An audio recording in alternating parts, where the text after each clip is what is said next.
do Evangelho de Jesus e uma questão que é sempre importante a gente estar trabalhando, que é aquilo que está no Evangelho de João, capítulo 1, versículo 1, que nós transcrevemos aqui no quadro.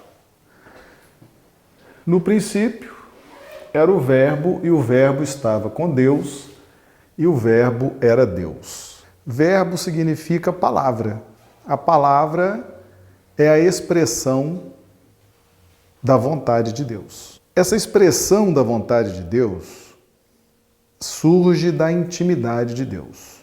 E ela tem um tom, ela tem uma cor, ela tem uma melodia, ela tem um objetivo, e ela está espalhada por todo o universo, o tempo inteiro, o tempo todo o tempo.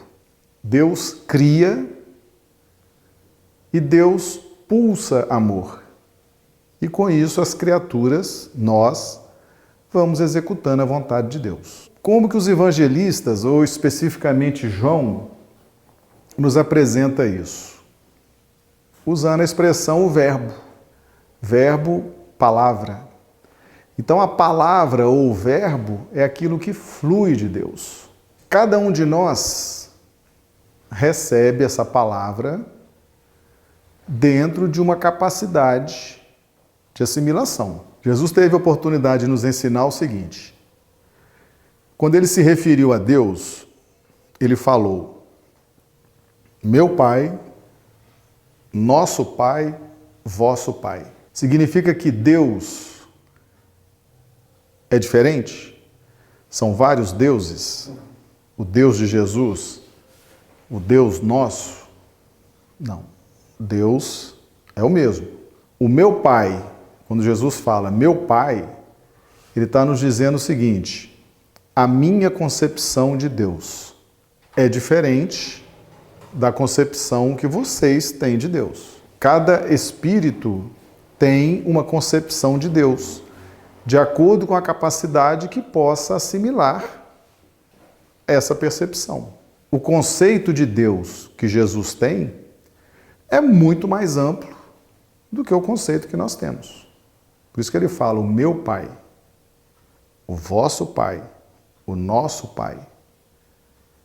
Então, cada um de nós percebe Deus dentro de uma ótica de evolução pessoal. E como que Deus faz com que a sua vontade seja conhecida por todos nós? Porque nós estamos sempre em busca desse alinhamento com a vontade de Deus. Porque Paulo nos ensina na carta a Romanos que a vontade de Deus é boa, agradável e perfeita. E quem é que não quer se alinhar com a vontade de Deus? Não é verdade? Se é uma vontade boa, agradável e perfeita, Romanos 12, 12, né? Se a vontade de Deus é boa, agradável e perfeita, é com ela que nós temos que nos alinhar. Então todos nós estamos em busca desse alinhamento com a vontade de Deus.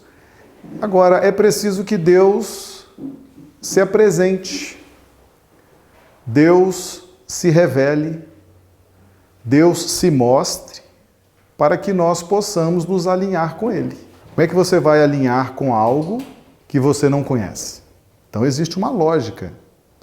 Deus se revela, Deus se abre, Deus comunica conosco, para que nós possamos nos alinhar com Ele. Então, o verbo, ou a palavra, significa a vontade de Deus. A vontade de Deus sempre foi revelada para nós, sempre foi trazida para nós. Agora, como que esse verbo, como que essa palavra, como que essa vontade chegou até nós? Aí entra João 1,14. E o Verbo se fez carne e habitou entre nós. Foi a primeira vez que a vontade de Deus se fez carne. encarnou. Por quê? A vontade de Deus, ou o verbo, ou a palavra, sempre estiveram presentes entre nós, mas através dos profetas, por um processo mediúnico. E nós sabemos que o processo mediúnico, ele é um processo que ele tem vários intermediários. Então você tem o profeta que está encarnado, aí você tem um espírito inspirando o profeta, aí você tem outro espírito, que é o mentor desse espírito, que esses espíritos estão conectados a um outro espírito, que os orienta, e tem toda essa sequência até chegar em Jesus. Então Jesus é o revelador da vontade de Deus. Aqui nesse planeta, aquele que revela Deus para nós é Jesus. Antes de Jesus encarnar, Jesus iluminava esses espíritos, orientava esses espíritos, e esses espíritos faziam, através dos profetas, essas revelações ou essas profecias, trazendo o verbo, trazendo a palavra. Mas era um processo perfeito? Sem perdas ou sem interferências? Não. Porque você tinha vários espíritos, até que chegasse no profeta, e a própria manifestação do profeta também vinha misturada com a sua personalidade. Não é isso que nós aprendemos? Que todo processo mediúnico não existe neutralidade, não existe nulidade absoluta, sempre há um pouco do médium naquela mensagem. Então a mensagem que sai de Jesus ilumina os espíritos até chegar no profeta encarnado. É um processo, é um caminho longo. E esse caminho pode ter interferências, perdas, não pode? É natural. E aí, quando Jesus veio, que Jesus era o grande revelador de Deus, sempre foi. Então ele fazia com que os seus prepostos, os seus precursores, fizessem esse trabalho de revelação. Mas chegou o momento em que ele pessoalmente veio nos revelar Deus. Foi quando em João 1,14 ficou registrado: e o Verbo se fez carne e habitou entre nós. Então, João 1,14 está dizendo da encarnação de Jesus. E ele chama Jesus de o Verbo que se fez carne. Ou seja, a vontade de Deus, o sentimento de Deus, o raciocínio de Deus, as emoções de Deus, quaisquer atributos de Deus expressos em verbo, em palavra, em vontade de Deus, Jesus nos trouxe pessoalmente, sem intermediários. Não é muito melhor uma revelação assim, direta? Eu estou em perfeita sintonia com o Pai. Então Jesus é o Verbo que se fez carne. Ele expressa a vontade de Deus pessoalmente entre nós, sem intermediários, sem perda da essência do conteúdo dessas palavras, desses verbos, desses comportamentos, dessa vontade de Deus. Ou seja, faz diferença, não faz? Você ter Jesus encarnado, revelando Deus, é bem diferente dos profetas. É bem diferente de um profeta estar revelando Deus, está trazendo a palavra de Deus, utilizando-se ou valendo-se de um processo mediúnico, que é cheio de interferências, de perdas, que nós estudamos isso todo dia, a gente sabe que o processo mediúnico ele é todo cheio de interferências, mínimas que sejam, mas existem perdas e interferências. Então Jesus revela Deus. E que diferença isso faz para nós? Faz toda a diferença. Porque se você tem Jesus, você tem o Verbo que se fez carne, expressando a vontade de Deus, por que você vai buscar em outra fonte? Quando você compreende esse mecanismo do Verbo que se fez carne, aí você descobre assim, nossa, eu estava perdendo meu tempo, eu estava buscando a fonte de água limpa por aí, e ela está entre nós há muito tempo. Então Jesus é a fonte de água pura, de água limpa. Então ele revela Deus nas suas palavras, nas suas atitudes, nos seus comportamentos, na sua postura, na sua forma de agir, na sua forma de reagir. Está revelando Deus para nós. E isso faz diferença, gente.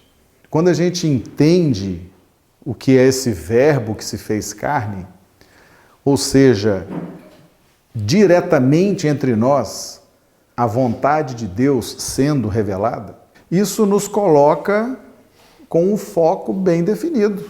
Então a gente pode focar em Jesus, observar os exemplos de Jesus, observar o que ele ensinou, ficar atento a tudo que ele deixou entre nós e começar a analisar, refletir, meditar e vivenciar tudo aquilo.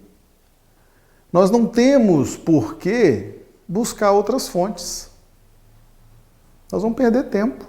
Porque se nós já temos uma fonte natural, fidedigna, que expressa a vontade de Deus na sua essência, por que nós vamos sair por aí buscando outras coisas? Então o Verbo, ele sempre esteve entre nós.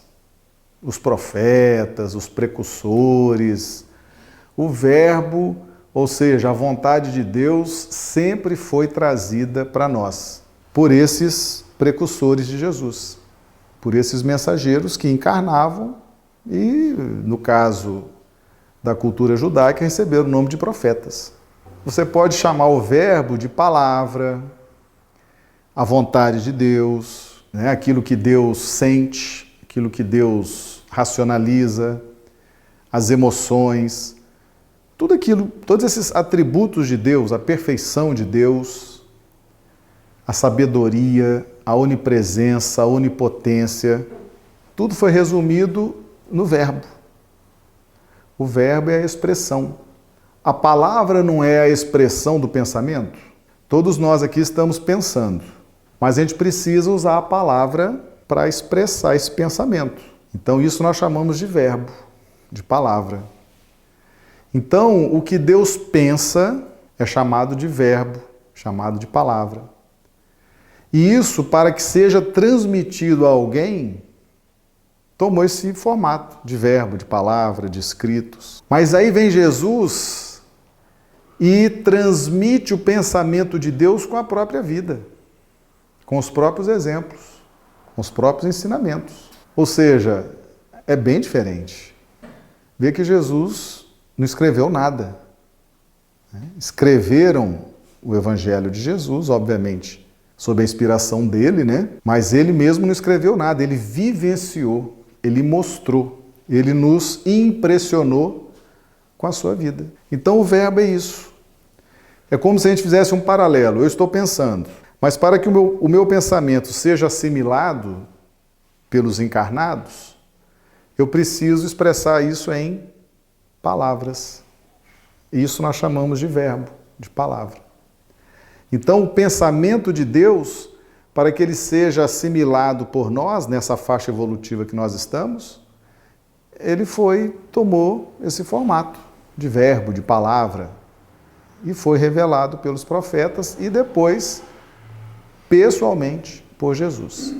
Faz diferença, gente, saber dessas coisas? Muita diferença. Faz diferença, né? Se você tem o Verbo que se fez carne, é um fato extraordinário. É algo realmente de chamar atenção para toda a vida de Jesus. Vamos estar atentos a Jesus.